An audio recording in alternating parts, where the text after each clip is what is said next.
As I'm recording this, I'm about 24 hours from getting on a plane to Phoenix, Arizona for Creator Economy Expo. And believe it or not, I was going through some of my old Content Inc. podcasts, and I found this one from February of 2015.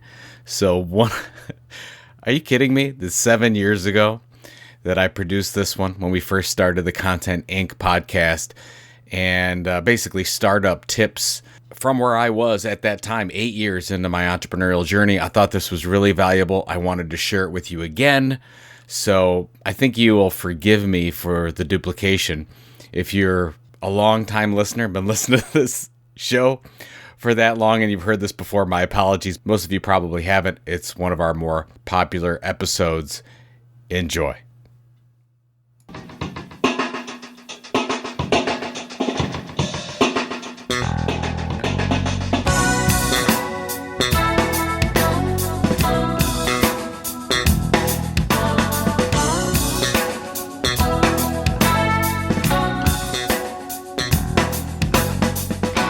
It's hard to believe that I'm coming up on 8 years as an entrepreneur. You know, as we've grown at CMI, I've leaned on many critical resources and keep them pinned in various places around the office wall, such as Mark Fletcher's 15 Startup Commandments, Dharmesh Shah from HubSpot, his Startup Triplets, and there's an article from Fast Company called 10 Common Mistakes Startups Make, and I refer to these often.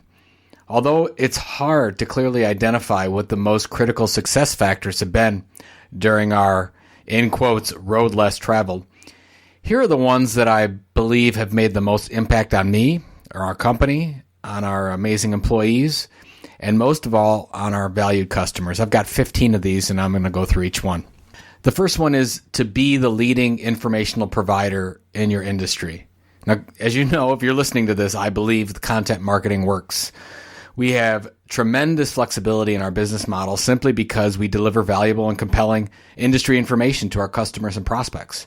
Our daily updates, our weekly e-newsletters, our quarterly magazine, bi-monthly magazine now, and our annual research helps us to position our company as the go-to resource for content marketing information. Now, without all this, I can't even imagine how difficult it would be to grow our business, not to mention the sheer costs of sales. The second one is invest in the right people.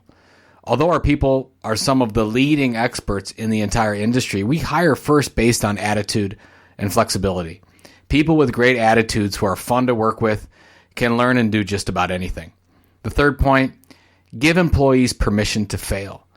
We tell all our employees the following: do what you have to do to be successful. Don't wait for permission. Ask for forgiveness later. Whether this is a solid policy or not, it really helps our employees take the risks they need to and really can become leaders. The fourth one, if you partner, plan the exit strategy first. I cannot express how critical this is. If you partner with anyone, plan that someday the divorce will happen. Now, number 5 is, or just don't partner. In my experience, most partnerships simply don't work and they hamper the creativity of the organization. So be very, very careful when you look at partnerships. Number 6, risk everything every day. Now, one of the advantages we have is that we're willing to try anything if we believe it would provide for our customers something valuable or that we can gain a competitive advantage over. So we reach decisions quickly and we change these decisions slowly if and when they're changed. Number 7, success is impossible without failure. I saw this statement on former Kansas basketball player Thomas Robinson's arm, as it was a tattoo on his arm, and I could not agree more. Success is impossible without failure. There were moments when I didn't believe the business was going to make it. Now, looking back, it was these moments that have really defined our organization. I'm no longer afraid of failure, but keenly aware of what new opportunities arise because of it. Number 8, so important. Don't fall in love with your product or service. You know, we've talked about this on the podcast already, and this almost cost us the entire business. Although our content marketing matching service, when we launched it in 2007, it was called Junta 42, was working and even profitable, we weren't growing the business at a rate that I felt was acceptable. But Junta 42 was my baby. I love the idea. I fell in love with it. And I knew it needed to evolve, though. It took everything I had to pivot the business in that new direction. Discarding the product that we began the business with was the best, absolute best business decision we ever made. It was also the hardest one I ever had to make. Number 9, very simply, get a good attorney and accountant. Those two, attorney and accountant. Never do any of this by yourself.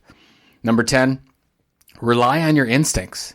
If the numbers are right, but if your gut feels differently, go with your gut every time. And I'm not kidding. And it has worked out for us tenfold. This little piece of advice has really, really served us well. Number 11, don't listen to your friends. The majority of my friends thought I was crazy for leaving a high-paying executive job to start a business. Again, go with your gut. Again, be nice to your friends, but don't take too much of their advice to heart. Number 12, write a book. How can you be the leading expert in your industry without a book? Honestly, I'm not sure. Write the book for your industry, and it will become the greatest business card you will ever have. It will also lead to amazing speaking opportunities that you would never get without the book in hand. Just make this part of your Content Inc. strategy, and everything will work out. Number 13, at first, try everything, then focus. Now, when you're just starting out with this Content Inc. mentality approach, you can afford to try a little bit of everything to see what works. You can afford to test. It's perfectly okay and acceptable. But once you get to a point where the business model is flushing itself out, then you need laser focus. Number 14, the second last one, give content gifts to industry leaders. Now, it's your responsibility to know who the influencers are in your industry that can help make or break your business. Once you identify these people, you need to be sharing their content on a consistent basis, whether that's your Facebook, Twitter, SlideShare, LinkedIn, whatever the case is. We did this with our top content marketing blogs that we launched in 2007, and it has paid so many dividends for us because it helped us build relationships with key people. We were trying to help them with their goals, and you need something like that. It doesn't have to be a blog list, but it needs to be something. So the more unsolicited gifts of content you can give to influencers, the more they will return the favor, helping to build your business in the future. And the last one, number 15, have fun. If you wake up in the morning and you aren't excited about going to work, something is wrong with your business. I'm going to say this again. If you wake up in the morning and you aren't excited about going to work, something is wrong with your business and your business model. The last 8 years have been an amazing experience that can only happen to someone who has launched a business, in my opinion. Or maybe you're an entrepreneur inside a business. It has to have that ownership to it. I find myself in the unique place of not wanting for anything in life, and I want you to have that too. Hopefully you're on that path.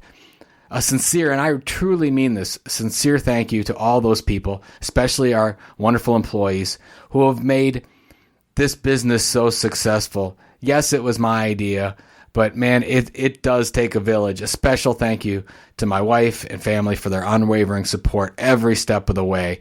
I wish the same success for you. Good luck.